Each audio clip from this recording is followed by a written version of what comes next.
Hello, travel biz owner. Welcome to my corner of the travel industry, the Strategic Travel Entrepreneur Podcast. If you're ready to have fun, be inspired, get clarity, and take action in your travel business, then you're in the right place. Let's jump in. Hello, everyone. Welcome back to the podcast. Yes, I'm still a little bit nasally from that sinus infection. We're doing a lot of pre-recording because there's lots of things happening in the background here at the podcast. But not only that, I know for a couple weeks now I've been mentioning that if you're not already on the email list, you should definitely be on the email list because Black Friday is coming. And today's episode is actually one of three in a series that you're kind of going to hear because we have special partners for Black Friday. And so obviously you can probably tell from the title of the podcast, today's presenting partner of Black Travel Industry Black Friday is Lori Gold with Explore More Mexico. So we're going to be talking not just about Mexico, but also entrepreneurship and sales and different things like that. But she is going to have some amazing goodies also featured at Travel Industry Black Friday. So if you're kind of like, I have no idea what you're talking about, you need to get on the email list so that you get the 411 when we do go live next week. And then I think that's really all the details that I want to share because it's really just there's going to be lots of promotions happening specifically for you in the travel industry. And you just don't want to miss out because it was really great last year, the first year. It's going to be even better this year because we have even more people and companies participating. So I cannot wait for you to see everything that goes live with Travel Industry Black Friday. But without further ado, let's welcome back Lori to the podcast. Hey, Lori. Hi, thank you so much for having me again. Yeah. And this comes at like the immediate heels that you were just announced the Person of the Year by the International Association of Destination Wedding Planners. So huge congratulations. Thank you so much. I feel undeserving. Was this something like, did you know that it was coming? Did somebody nominate for you? Like, how did this happen? No, I didn't. I wasn't able to go to the event. I was away, Mm. and they told me that they wanted to honor me and thank me for everything that I've done for the destination, but they didn't give me any more details than that. So I was very surprised to see that last night. That is amazing. I was like, other than you being just amazing at what you do, because you have been one of the champions for travel advisors since all the poo-poo happened a couple years ago in terms of providing like chock full educational resources and specifically for the Mexican Caribbean. So if somebody might not have heard who you are, might not be in your Facebook group, what's like a brief synopsis of who you are, what you do, how you got into the industry? So I was a travel agent for 16 years. It was my first and only job of my entire life. And COVID changed all that. Being Canadian, things were shut down for a little bit longer. And Hmm. so I happened to just start a Facebook group during COVID that took off because it was about the Riviera Maya, one of the only places that was completely open. Hmm. And it turned into a group that is now almost 25,000 travel agents, mainly from the US and Canada and a few other countries. And I do free and paid classes, as well as have a membership called Mexperts. But I provide resources in the group daily or multiple times a day. I Hmm. just am educating, providing resources, content, and things like that. Oh yeah. Yeah. If you're not already in the Facebook group, you really need to be in there. Because it is also a fun group. I think I saw recently a thread of like, you're a travel agent when dot dot dot and everybody's fun answers to that one. Yep. Mm-hmm. I Yeah, try and there's keep it interesting. oh yeah. Which I feel like probably is a good segue for our first topic because I know we wanted to touch a little bit about the Facebook group and how that kind of like exploded. And would you say, because I don't think from like some of our conversations, you do a lot of like in-person events per se in terms of like going to conferences in the industry. So Not yet. really, okay. Oh, I like that. Not yet. So how would you say that the Facebook group has really grown And especially if we're thinking in terms of a travel advisor that might consider utilizing a Facebook group to grow their business, how did that really spark for you, and how do you keep it going? Because it is probably one of the most active industry Facebook groups that I know of. So it's interesting because I was looking for something recently and I came across an email that basically I have been, and I didn't realize this, I didn't remember that I did this, but I have been sharing and helping agents for way before, for a long time, like way before I started my Okay. Facebook group. I was always the one who was like writing up reviews and sharing reviews and pictures, whether it was somehow in other Facebook groups or with my agency through email. I actually didn't remember that I did that until I came across this. And I think that's really one of the key things is that Mhm.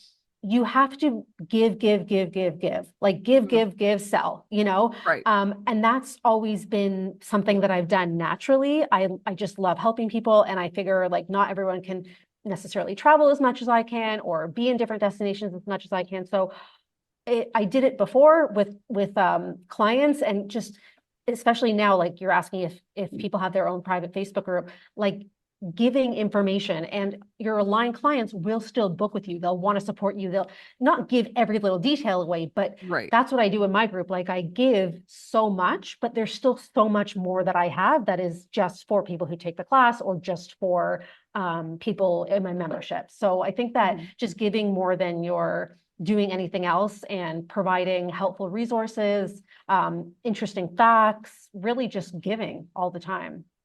Yeah, you made me think about Samantha Brown. How, like, Samantha Brown is definitely like still in the travel industry, but she does different things. But I think like that's been her appeal, is that she's just been so generous in sharing about destinations on her shows and on her platforms, that like when she does ask for a sale, and I'm proud luggage holder from Samantha Brown Brown here. When she does ask for a sale, it's like, well, duh, of course, like I'm gonna support this person who has helped me out. Exactly. Yeah. And someone said to me yesterday that being part of my membership has doubled her sales. So, you know, things like to this destination, to the Mexican Caribbean. So things like that, you know, when people do want to support me if I've helped them do Right, something like that. right. Where do you think of, or how did like content inspiration come up to you of what to post or what to share in the Facebook group? Or even, I know you also do like a roundup email. So this is actually something that I wanted to talk about on how to specialize in also in destinations, but it goes back to the content is I signed up for every single travel agent newsletter out there Mhm. pretty much. So I spend my morning when I'm having my tea going through my inbox and checking all of the emails and the articles and everything like that in order to get all the news updates, and that's where I share. So on top of subscribing to all the travel newsletters and reading them every single morning, I also follow a lot of different people and companies and things on Facebook. So for example, I follow the mayor and the governor and things like that. And they're always posting interesting news, like how many visitors we had, or just different things like things that have opened, things that have changed. So of course, I also follow on Instagram. I also am friends with a lot of BDMs and things like that. So Yes. last night, for example, someone who works for Hilton, I just happened to be scrolling Facebook, which I always am because of things like this. Uh-huh. And I saw that she mentioned that Hilton just acquired a new hotel in Cancun. And it did come up in my email this morning on one of those newsletters, Okay. but I had seen it right when she posted it last night. So I shared it with my group. So there's just always things happening. And so I try and just keep on top of it however I can with all different ways. But Hmm. newsletters is huge. I think a lot of travel agents unsubscribe from those or they just delete them or save them for later. But I think you're never going to read them if that's the case. Right. I recommend just skimming through them every morning and seeing what interests you and then opening that article. And when you have a minute reading it, when you're having your coffee, we have more time than we give ourselves credit for. I think Right. everyone says, I don't have time, I'm so busy, but yet they're in my group participating and answering. And it's like, well, Exactly. this time you could be reading, you know, newsletters and things like that. So all of that information, updates. I travel a lot. I go around and see new resorts and things like that. I share in my group, and then I do have a newsletter or a roundup, I guess I call it, that goes out to my members every Wednesday, and it is a list of all of those posts basically in case you miss them, because most people do Mhm. miss majority of the posts on Facebook. They think they're seeing it all. But I can see the numbers, and most people are not seeing most posts. You know what I mean? Right. So I do send an email with, this is what you missed, you might have missed, Hmm. and a link to every single thing that happened in the past week. I do it weekly because there's a lot going on. Yeah. Yeah. I think it's important too, because you do just specialize in the Mexican Caribbean. So one destination out of like hundreds of different destinations around the world, and possibly even thousands if we're really like breaking it down to just like Mhm. cities or towns. Um, and I think it's so important to like look at things that way, because if you just focus in on like one area, and you're saying like people are still missing information from the one area, can you imagine like if you're specializing in multiple different destinations, like how are you supposed to keep up with the things that are happening or interesting things that maybe have popped up here or there in the destinations? I cannot imagine. I did it before, but it was a different time. I even feel the industry has changed in the past 2 or 3 years since I stopped selling. Hmm. And so I think a lot of other agents are opening or starting Facebook groups similar to mine to try and help do the same thing. But there's not one for every single destination. Right. And it's impossible to keep, your finger on the pulse of everything. And that's why specialization, or having a niche is so important, because you cannot be an expert in everything. Hmm. You can sell the world, but you should have certain places or types of travel that you do specialize and niche in, because you'll just be able to learn so much more about it and truly be the Oh yeah. specialist that your clients go to. Oh yeah, because I feel like the fear always comes from, well, I need to be everything to my clients, but you don't have to be everything. And I think that that fosters a sense of community within in the industry too. If you can say you are the Mexico expert, but I also know a Spain expert, I also know an Egypt expert, and being able to refer that way and then just stay in your zone of genius, I'm like, how much happier would travel advisors be if they're just doing the one thing they're really passionate about? Oh my God, I think it would be incredible. I think honestly, it would make everything so much better for everyone, for clients and for agents. They would be so Yeah. much happier. Everyone would be a lot more, yeah, easygoing and chill, because they're just doing what they love and what they know, and they wouldn't get annoyed when something else came across their desk. They would just have someone in their back pocket to refer it to. Hmm. Yep. Yeah, going back to your Facebook content, and I know that you kind of like pull things from news stories. Are you also mindful at all of like I need content that does this? Like I need content that fosters community. I need content that will drive sales. I need content that will add more people into the group. Or is it just you just want to be a resource and share, and that's where the postings come from? Um, there is some of that. I've been trying to actually get a content calendar together for myself to Mhm. post to my group, but I don't have one. So most things are just random, off the cuff, whatever I can think of that day. Yeah. If I feel like the group is a little quiet, maybe I'll try and get an engagement question going. We all love talking about ourselves. So putting something out there that gets agents to share like their own stories or something interesting about them always Hmm. works well. Um, Most of the time, it's really just me putting things out there, and everyone or most people in the group, I would hope, are very interested in whatever that is, because it's about the destination that the group is about. So if you're not interested, then why are you in there? Right. Um, but I actually don't really necessarily want more members of my group. Maybe that's controversial to say, because Okay. there's already 25,000, and most people are not participating. And so I really would prefer it to be people who are super interested and want to participate, and it makes it better for everyone, Right. versus just having a lot of people. But I mean, it is very active anyway, but it's a lot to keep up with when there's that many people. Hmm. So not that I would, ask anyone to leave or decline anyone who wants to join, but there is something to be said for like a tighter, smaller community, which is what my membership is, I believe. So people who are really serious about selling the Right. destination. So I definitely don't do posts to try and get more members.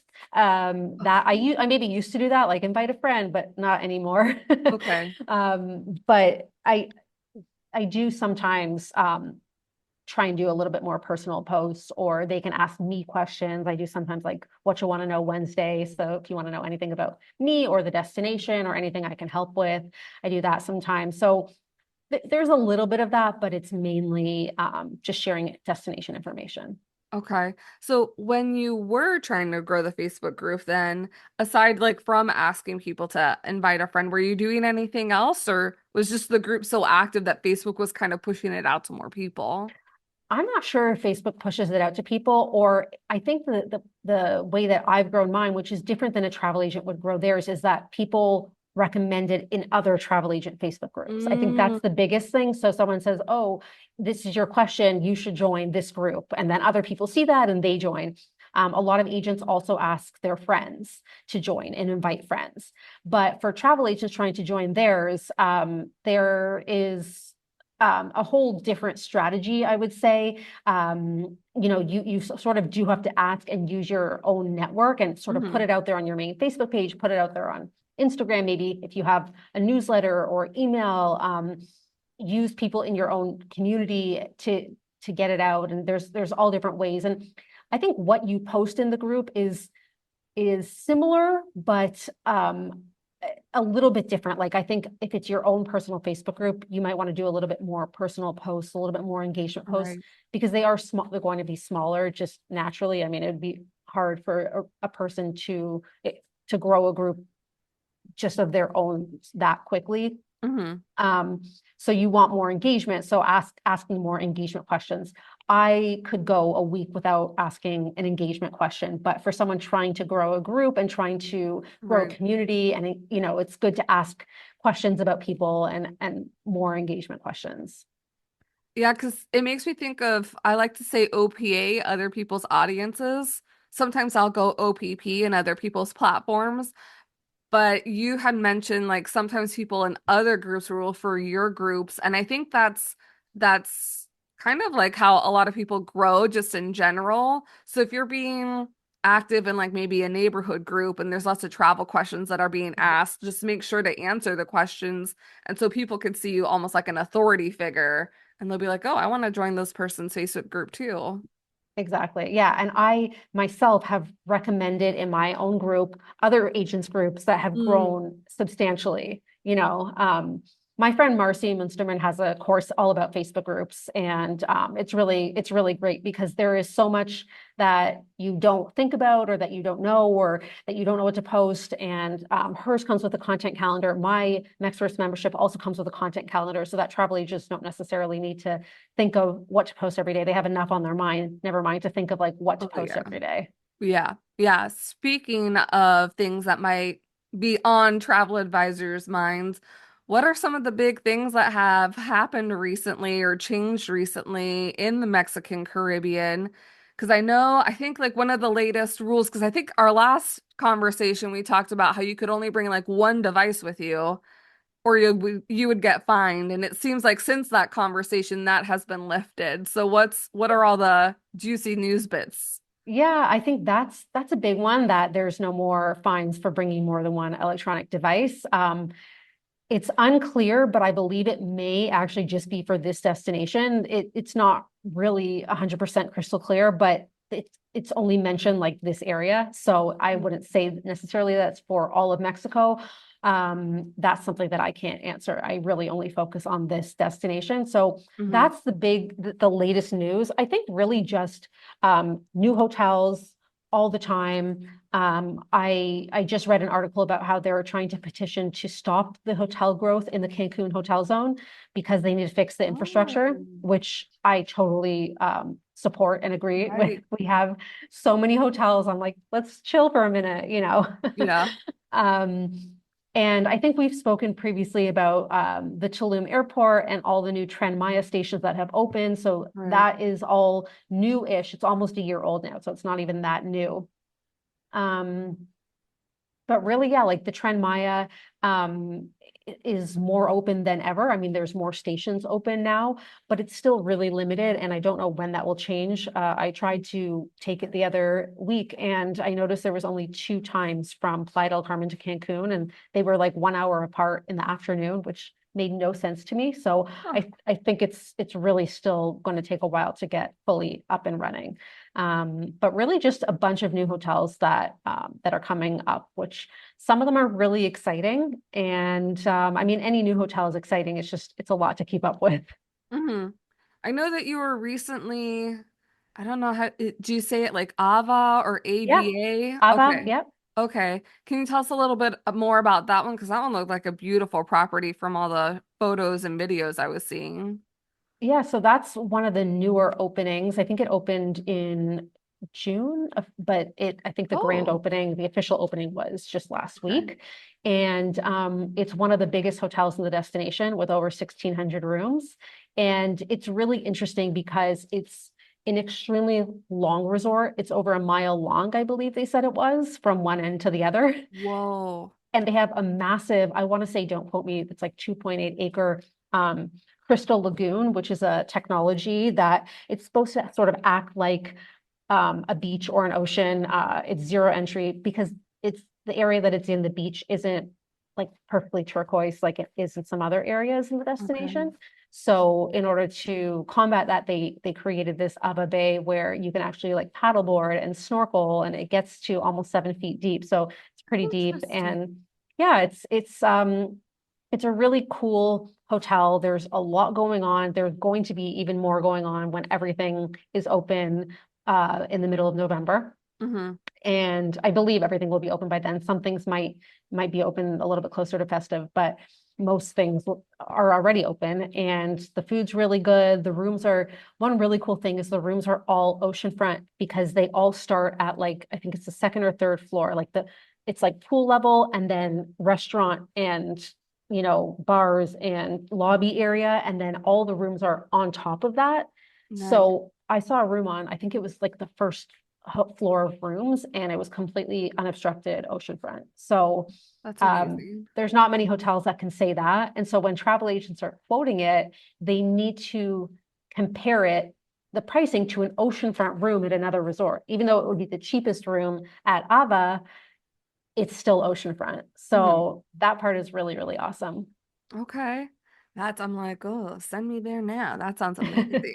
If you like big resorts with things, bowling and arcade and laser tag and day clubs and nightclubs, and they have the most amazing tacos at their little taco joint there. Mm. Like really, truly Mexican, like street tacos is what they were like. So they have not only do they have an ice cream shop where all the ice cream is made there, but they also have a soft serve shop. So they really have it all.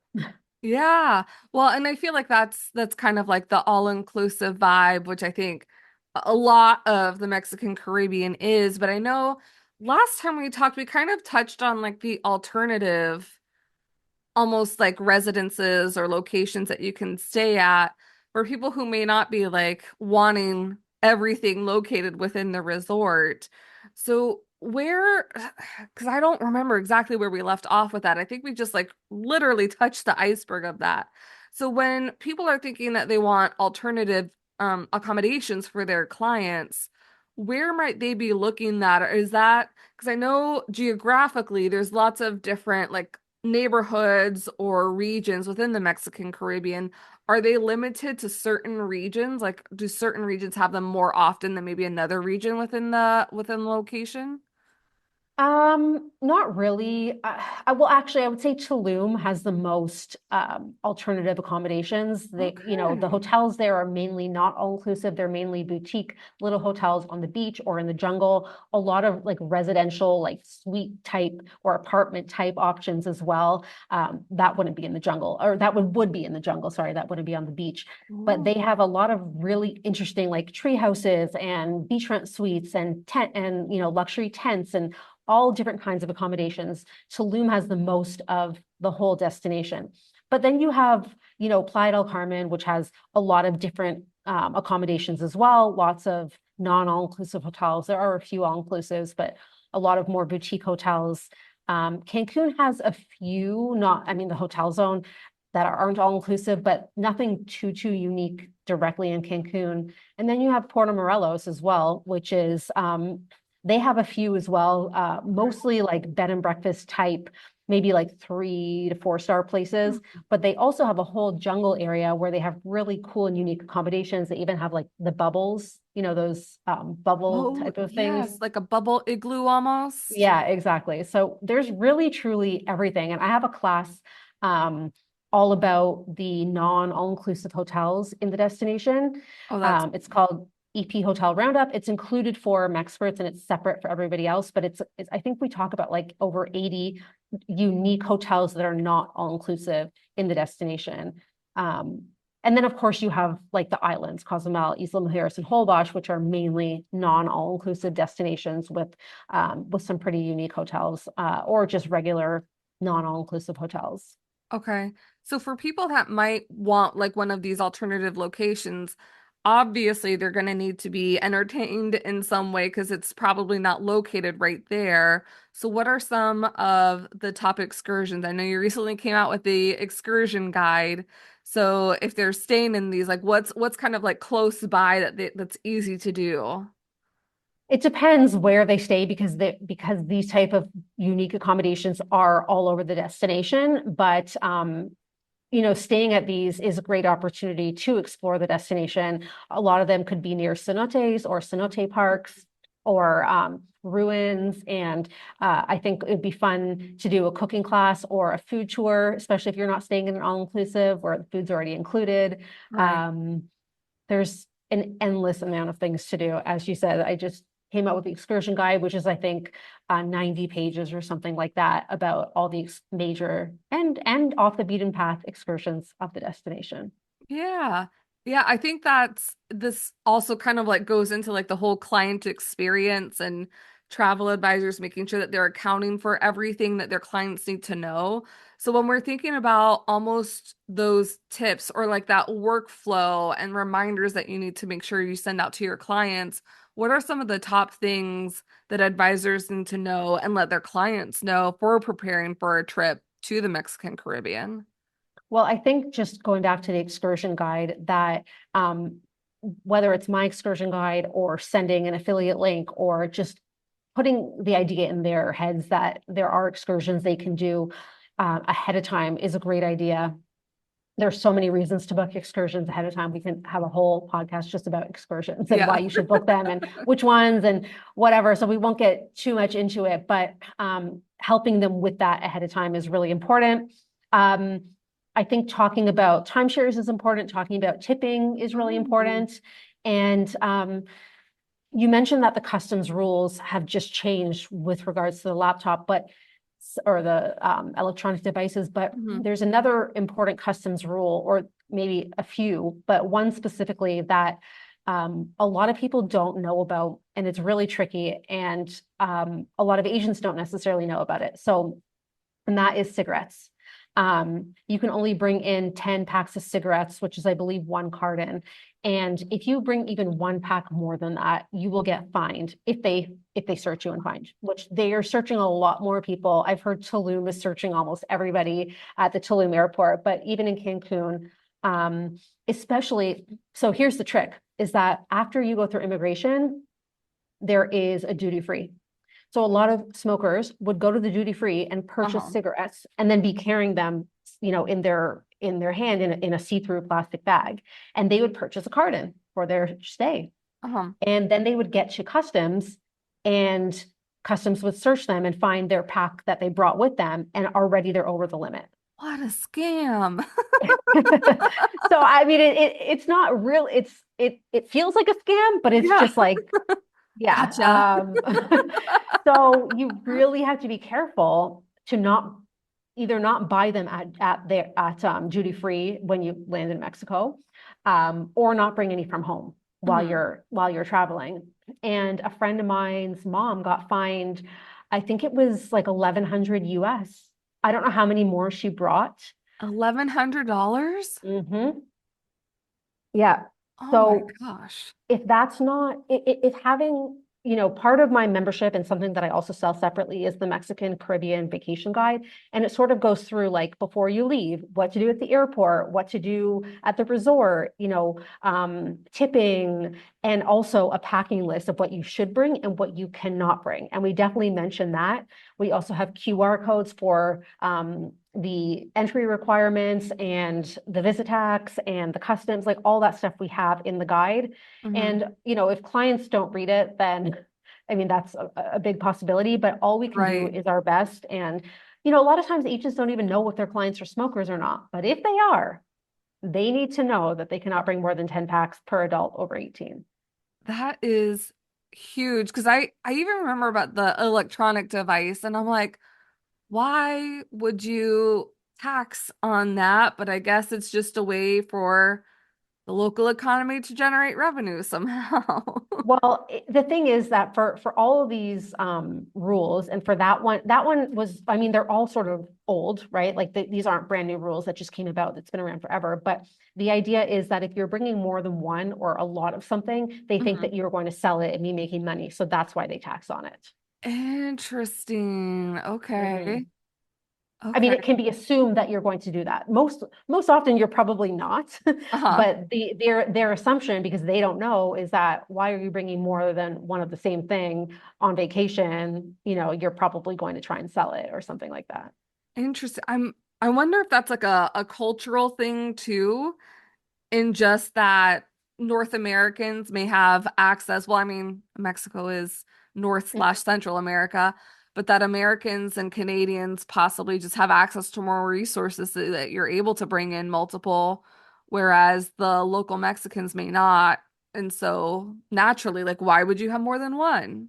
Right. Yeah. I mean, I don't know all the details behind it, but that's sort of the thing. So, Hmm. so the cigarettes is to me a big thing. I recently saw someone at the airport who bought, you could tell he bought from duty free. And I didn't say anything to him. I wanted to, but I didn't want to like overstep. Like maybe you should put them in your backpack, because if they see that, they probably will search the person, because it's an easy way to Mm, to get money, because they probably right, do have another pack on them. right, right. And there's no option to throw it out. You have to pay the fine. Oh no. That's why I'm like, it's one of I feel like it's one of like those gotcha situations. We're gonna get you one way or the other. Yeah. Um, I know the last time we had also talked about an advisor had mentioned to you that they wanted to do, or if you had found that it would be useful for an advisor to like spend a month in the Mexican Caribbean to really get to know the destination. Obviously, we know that answer is yes, but thinking about people who might be looking up and trying to make decisions for 2025, if somebody wanted to like really become an expert in this area, what might be like a sample itinerary or like sample like stops? Like you must stay in these three areas. You must experience these three excursions. Great question. And it's really hard to narrow it down to such a small amount of things to see and do. But I Uh-huh. think staying in a few key areas and then doing site inspections in those areas is really helpful. Mm, So staying in Playa Mujeres and Costa Mujeres is a must, because it's the newest up and coming area with the newest hotels. They just keep building more there as well. And it also has beautiful beaches. And so it's good to stay there and see the other hotels there. There's not as much to do. But I also think staying in the Cancun hotel zone is great as well, because it's really easy to do site inspections from there, because everything's super close together. mhm. If you don't want to stay in the Cancun hotel zone, it's easy to get to from Playa and Costa Mujeres. But I'm just thinking like on a map, going from north to south. Yeah. And I think it is also great to experience the Riviera Cancun area, which is a large area, but just staying in one of the hotels that maybe isn't on the best beach. And by that, I mean the sand is a little bit darker, the water's a little bit murkier. It's not that turquoise that you'll find in the Cancun hotel zone, but Mm, to see and experience what that is like. right. And there's some great hotels there, and we shouldn't necessarily discount them just because they don't have a great beach, because they have beautiful pools or a great water park or other things to make up for it. Hmm. Um, and then moving south, maybe staying in the area, like in the Puerto Aventuras area, and seeing the hotels around there, because there's the ocean, the beaches are different there. A lot of them can be rocky and also beautiful and turquoise, and there's just very different and unique hotels there as well. And then plus there's a lot of excursions there. Like you have Akumal and all the monkeys and the turtles that you can find there, and you have cenotes and eco parks and things like that. And then moving closer to Tulum, you have the ruins.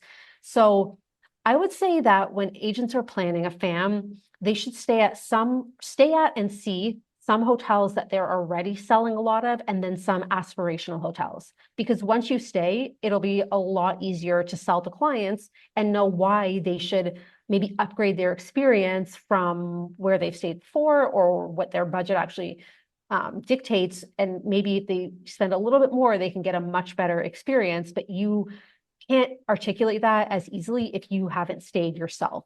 So Right. I think a mix of both is the best idea. Hotels that you already know and you specialize in, and or maybe you don't know them well, but you sell them a lot and you want to know them better for your clients who do stay there, and then hotels that you want to sell in the future.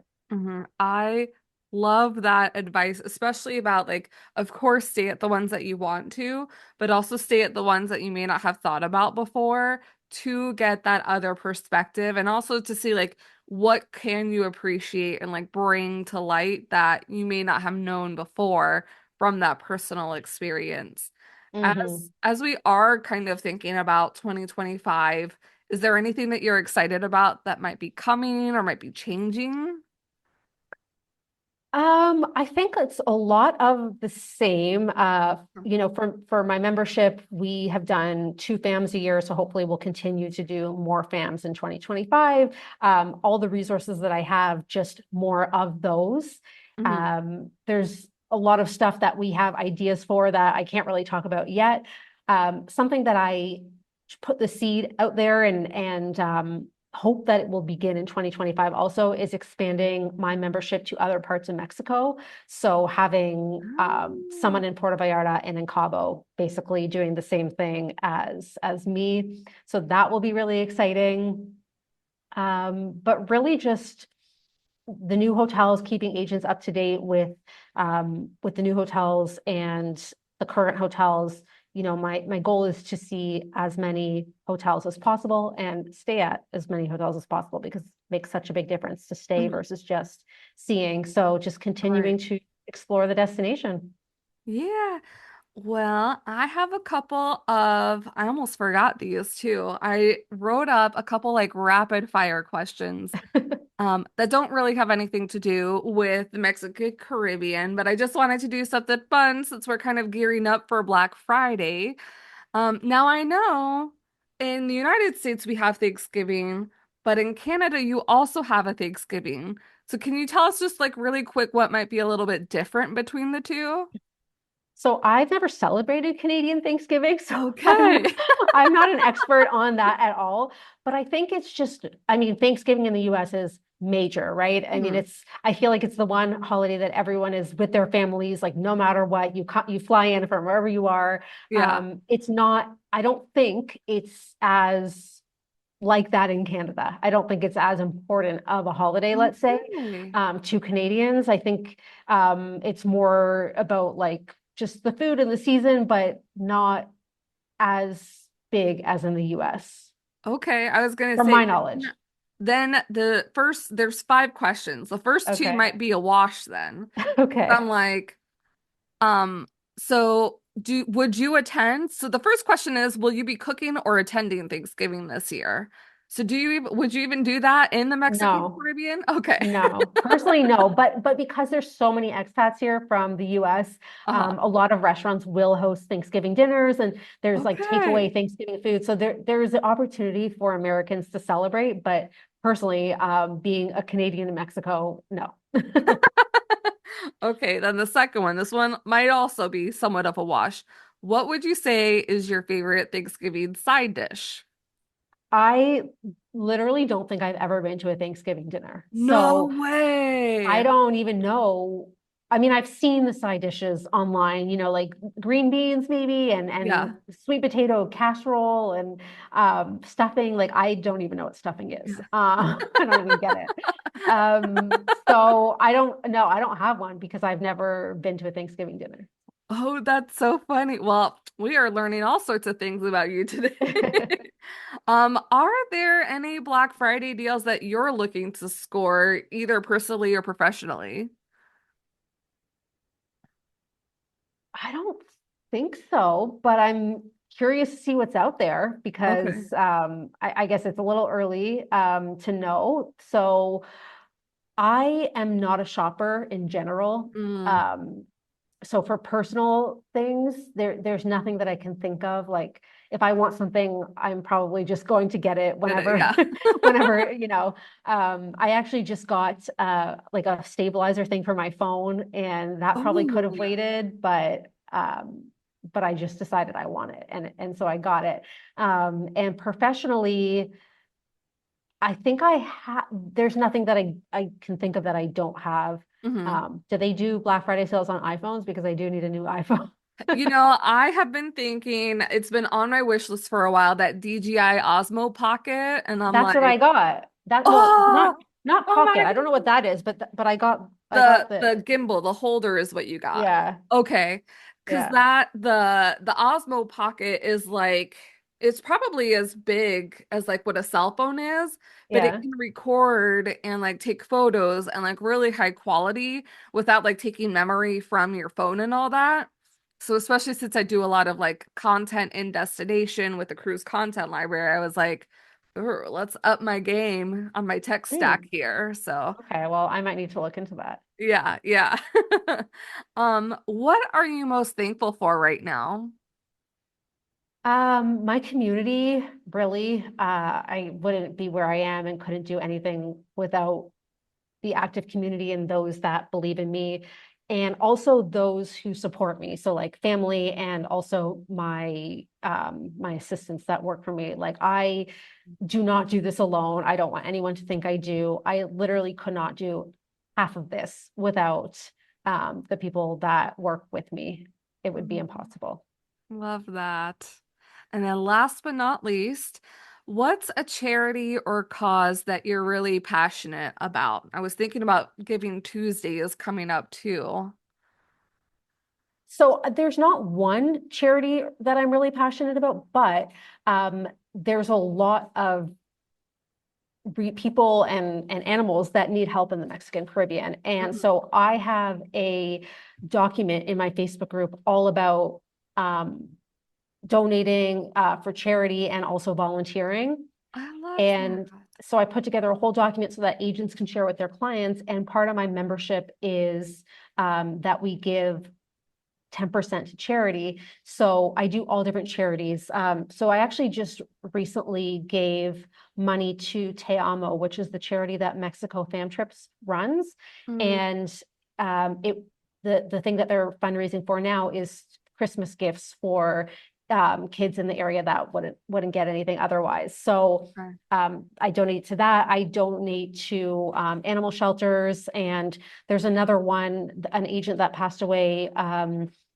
There's a charity that has to do with her that was supporting mammograms for those who couldn't afford them in the destination. So I donated to that recently. Sweet. So I donate to a lot of different causes. There's not one specific one in the destination, but I try and spread it all throughout with my membership.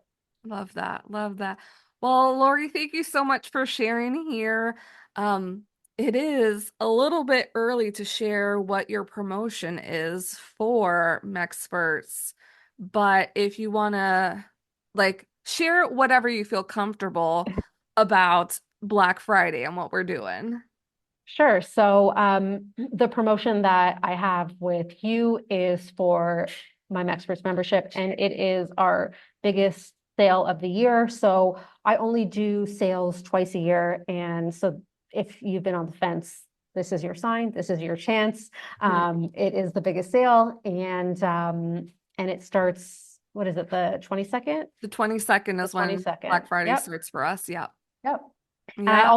I also do have my classes and my guides will be on sale as well. Awesome. Awesome. And we won't link the event below, but I will link so that you can get onto the email list, that you can get into Lori's Facebook group, because we're going to be talking about this a lot as it comes. So hopefully you are as excited as we are. Again, huge thank you, Lori. What's the name of the Facebook group in case anybody's like, oh, I got to get in there right now? The Resorts of the Riviera Maya. Perfect. Perfect. And we'll link that up. All right, Thank you. everybody. Thanks for tuning in with us this week, this day. And we'll see you the next one. Thank you so much. Thanks for joining me on the podcast today. Remember to check out the show notes for all relevant links and resources from today's show. See you next time.